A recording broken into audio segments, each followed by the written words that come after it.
नमस्कार साथियों, मैं अनीता श्रीवास्तव आपका हार्दिक अभिनंदन करती हूँ। महर्षि वेदव्यास द्वारा रचित महाभारत के 73वें अध्याय में आज का प्रसंग है शकुंतला और दुष्यंत का गांधर्व विवाह और महर्षि कर्ण के द्वारा उसका अनुमोदन।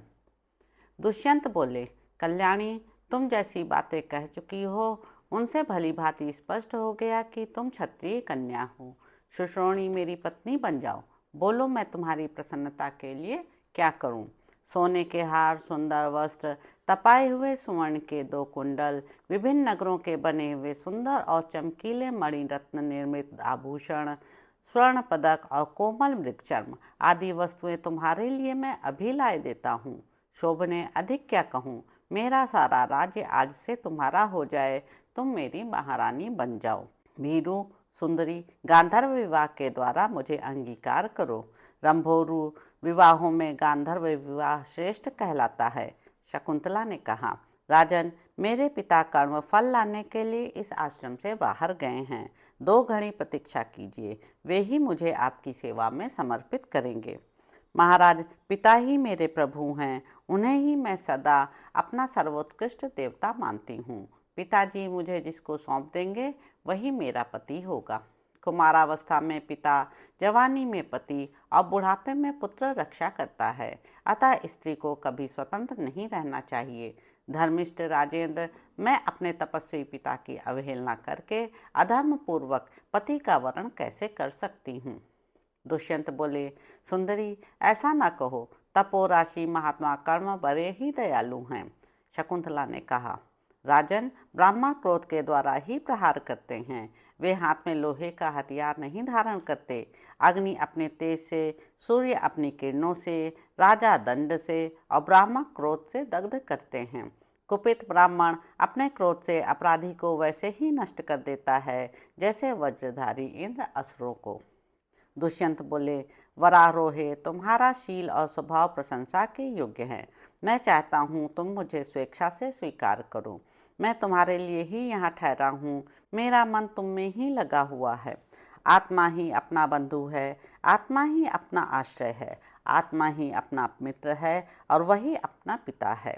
अतः तुम स्वयं ही धर्म पूर्वक आत्मसमर्पण करने योग्य हो। धर्मशास्त्र की दृष्टि से संक्षेप से 8 प्रकार के ही विवाह माने जाते हैं: ब्राह्म, दैव, आर्ष, प्राजापत्य, आसुर, गांधर्व, राक्षस तथा 8वां पैशाच। स्वयंभू मनु का कथन है कि इनमें बाद वालों की अपेक्षा पहले वाले विवाह धर्मानुकूल हैं।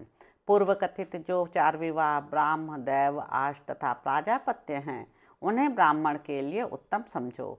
अनिंदिते, ब्राह्म से लेकर गांधर्व तक क्रमशः 6 विवाह क्षत्रिय के लिए धर्मानुकूल जानो। राजाओं के लिए तो राक्षस विवाह का भी विधान है।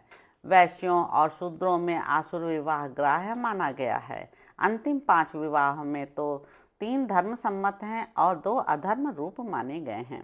पैशाच और आसुर विवाह कदापि करने योग्य नहीं है। इस विधि के अनुसार विवाह करना चाहिए, यह धर्म का मार्ग बताया गया है। गांधर्व और राक्षस दोनों विवाह क्षत्रिय जाति के लिए धर्मानुकूल हैं, अतः उनके विषय में तुम्हें संदेह नहीं करना चाहिए। वे दोनों विवाह परस्पर मिले हुए हों या पृथक पृथक हों, क्षत्रिय के लिए करने योग्य ही हैं, इसमें संशय नहीं है। अतः सुंदरी, मैं तुम्हें पाने के लिए इच्छुक हूँ। तुम भी मुझे पाने की इच्छा रखकर गांधर्व विवाह के द्वारा मेरी पत्नी बन जाओ। शकुंतला ने कहा, पौरवश्रेष्ठ, यदि यह गांधर्व विवाह धर्म का मार्ग है, यदि आत्मा स्वयं ही अपना दान करने में समर्थ है, तो इसके लिए मैं तैयार हूँ। किंतु प्रभो, मेरी एक शर्त है, उसे सुन लीजिए और उसका पालन करने के लिए मुझसे सच्ची प्रतिज्ञा कीजिए। वह शर्त क्या है, यह मैं एकांत में आपसे कह रही हूँ। महाराज दुष्यंत, मेरे गर्भ से आपके द्वारा जो पुत्र उत्पन्न हो वही आपके बाद युवराज हो, ऐसी मेरी इच्छा है। यह मैं आपसे सत्य कहती हूँ। यदि यह शर्त इसी रूप में आपको स्वीकार हो तो आपके साथ मेरा समागम हो सकता है। वैशंपायन जी कहते हैं, जन्मेजय, शकुंतला की यह बात सुनकर राजा दुष्यंत ने बिना कुछ सोचे विचारे यह उत्तर दे दिया कि ऐसा ही होगा। वे शकुंतला से बोले, शुचि स्मिते, मैं शीघ्र तुम्हें अपने नगर में ले चलूँगा। सुश्रोणी, तुम राजभवन में ही रहने योग्य हो, मैं तुमसे यह सच्ची बात कहता हूँ। ऐसा कहकर राजर्षि दुष्यंत ने अनिंद्यगामिनी शकुंतला का विधि पूर्वक पाणी ग्रहण किया और उसके साथ एकांतवास किया। फिर उसे विश्वास दिलाकर वहाँ से विदा हो गए। जाते समय उन्होंने बार बार कहा, पवित्र मुस्कान वाली सुंदरी, मैं तुम्हारे लिए चतुरंगणी सेना भेजूंगा और उसी के साथ अपने राजभवन में बुलवाऊंगा। अनिंद्यगामिनी शकुंतला से ऐसा कहकर राजर्षि दुष्यंत ने उसे अपनी भुजाओं में भर लिया और उसकी ओर मुस्कुराते हुए देखा। देवी शकुंतला राजा की परिक्रमा करके खड़ी थी। उस समय उन्होंने उसे हृदय से लगा लिया। शकुंतला के मुख पर आंसुओं की धारा बह चली और वह नरेश के चरणों में गिर पड़ी। राजा ने देवी शकुंतला को फिर उठाकर बार बार कहा, राजकुमारी, चिंता न करो, मैं अपने पुण्य की शपथ खाकर कहता हूँ, तुम्हें अवश्य बुला लूँगा। वैशंपायन जी कहते हैं, जन्मेजय इस प्रकार शकुंतला से प्रतिज्ञा करके नरेश्वर राजा दुष्यंत आश्रम से चल दिए। उनके मन में महर्षि कर्ण की ओर से बड़ी चिंता थी कि तपस्वी भगवान कर्ण यह सब सुनकर न जाने क्या कर बैठेंगे। इस तरह चिंता करते हुए ही राजा ने अपने नगर में प्रवेश किया। उनके गए 2 ही घड़ी बीती थी कि महर्षि कर्ण भी आश्रम पर आ गए, परंतु शकुंतला लज्जावश पहले के समान पिता के समीप नहीं गई। तत्पश्चात वह डरती हुई ब्रह्मर्षि के निकट धीरे धीरे गई। फिर उसने उनके लिए आसन लेकर बिछाया। शकुंतला इतनी लज्जित हो गई थी कि महर्षि से कोई बात तक न कर सकी। भरत श्रेष्ठ, वह अपने धर्म से गिर जाने के कारण भयभीत हो रही थी। जो कुछ समय पहले तक स्वाधीन ब्रह्मचारिणी थी, वही उस समय अपना दोष देखने के कारण घबरा गई थी। शकुंतला को लज्जा में डूबी हुई देख महर्षि कण्व ने उससे कहा। कण्व बोले, बेटी, तू सलज्ज रहकर ही दीर्घायु होगी, अब पहले जैसी चपल ना रह सकेगी। सुबह सारी बातें स्पष्ट बता, भय ना कर। वैशंपायन जी कहते हैं, राजन, पवित्र मुस्कान वाली वह सुंदरी अत्यंत सदाचारिणी थी, तो भी अपने व्यवहार से लज्जा का अनुभव करती हुई महर्षि कण्व से बड़ी कठिनाई के साथ गदगद कंठ होकर बोली। शकुंतला बोली, तात, इलिल कुमार महाराज दुष्यंत इस वन में आए थे। दैवयोग से इस आश्रम पर भी उनका आगमन हुआ और मैंने उन्हें अपना पति स्वीकार कर लिया। पिताजी, आप उन पर प्रसन्न हों, वे महायशस्वी नरेश अब मेरे स्वामी हैं। इसके बाद का सारा वृत्तांत आप दिव्य ज्ञान दृष्टि से देख सकते हैं। क्षत्रिय कुल को अभयदान देकर उन पर कृपा दृष्टि करें। महातपस्वी भगवान कण्व दिव्य ज्ञान से संपन्न थे। वे दिव्य दृष्टि से देखकर शकुंतला की तात्कालिक अवस्था को जान गए, अतः प्रसन्न होकर बोले, भद्रे, आज तुमने मेरी अवहेलना करके जो एकांत में किसी पुरुष के साथ संबंध स्थापित किया है, वह तुम्हारे धर्म का नाशक नहीं है। क्षत्रिय के लिए गांधर्व विवाह श्रेष्ठ कहा गया है। स्त्री और पुरुष दोनों एक दूसरे को चाहते हों, उस दशा में उन दोनों का एकांत में जो मंत्रहीन संबंध स्थापित होता है, उसे गांधर्व विवाह कहा गया है।